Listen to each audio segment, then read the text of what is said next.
എല്ലാവർക്കും നമസ്കാരം. എൻ്റെ ആദ്യത്തെ ഒരു വലിയ പ്രോജക്റ്റാണ്.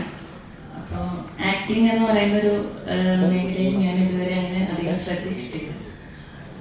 ഈ ഒരു പ്രോജക്റ്റ് വരുന്ന സമയത്ത് ഞാൻ അഭിനയിക്കുന്ന ആ ഒരു ഇതിലേക്ക് എത്തുന്നത് ഏറ്റവും അവസാനമാണ്. ഞാൻ ഒട്ടും പ്രതീക്ഷിച്ചില്ല. ഇപ്പോൾ ഡയറക്ടർ പറഞ്ഞു നീ തന്നെ ചെയ്താൽ മതി എന്ന് പറഞ്ഞു. അപ്പോൾ അത് ശരിയാവും എന്നുള്ളതൊരു കൺഫ്യൂഷൻ ഉണ്ടായിരുന്നു. പക്ഷേ നമ്മുടെ കൂടെയുള്ള എല്ലാവരും നല്ല സപ്പോർട്ട് ചെയ്തു. ആക്ടിങ് വർക്ക്ഷോപ്പ് എനിക്ക് വേണമെന്ന് പറഞ്ഞു. അപ്പോൾ നമ്മുടെ കാസ്റ്റിംഗ് ഡയറക്ടർ രാജേഷ് നാരായണൻ പുള്ളി വന്ന് ഒരു 2 ദിവസം ആക്ടിങ് വർക്ക്ഷോപ്പ് വന്നു. അപ്പോൾ കുറച്ച് ധൈര്യം കിട്ടി. പിന്നെ നമ്മുടെ ക്രൂവിലാണെങ്കിലും മേക്കപ്പ്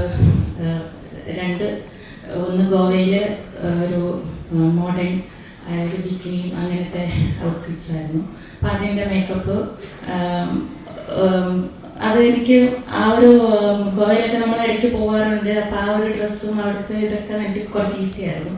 രണ്ടാമത്തത് UP-യിൽ കുറച്ച് സാരിയും അവിടെ മൃഗങ്ങളും അങ്ങനെയൊക്കെയുള്ള ഒരു ആംബിയൻസ് ആയിരുന്നു. അപ്പം അത് എനിക്ക് കുറച്ച് ഡിഫിക്കൽട്ടായിരുന്നു. പക്ഷെ അതിൻ്റെ മേക്കപ്പ് അഞ്ജലി എൻ്റെ കൂടെ ഫാഷൻ ഷൂട്ടുകൾക്കൊക്കെ ഉണ്ടായെങ്കിലും ക്യാരക്ടർ മേക്കപ്പ് ആദ്യമായിട്ടാണ്. അപ്പോൾ 2 സൈഡിൽ 2 മേക്കപ്പ് 2 ചെയ്തിട്ടും അതിൽ രതീഷ് ചേട്ടൻ ഗോവയിൽ ചെയ്തു. അപ്പോൾ 2ഉം നന്നായിട്ടുണ്ടായിരുന്നു. ഒരുപാട് ഹെൽപ്പ് ചെയ്തു.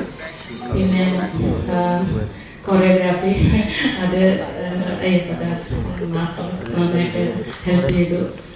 പിന്നെ കോസ്റ്റ്യൂമേഴ്സ് ചേച്ചി എല്ലാം നല്ല കോസ്റ്റ്യൂമായിരുന്നു. നമ്മൾ പറഞ്ഞ പോലെ തന്നെ കളർ പാലറ്റ് എല്ലാം മാച്ച് ചെയ്യുന്ന എല്ലാം നല്ല കോസ്റ്റ്യൂമായിരുന്നു.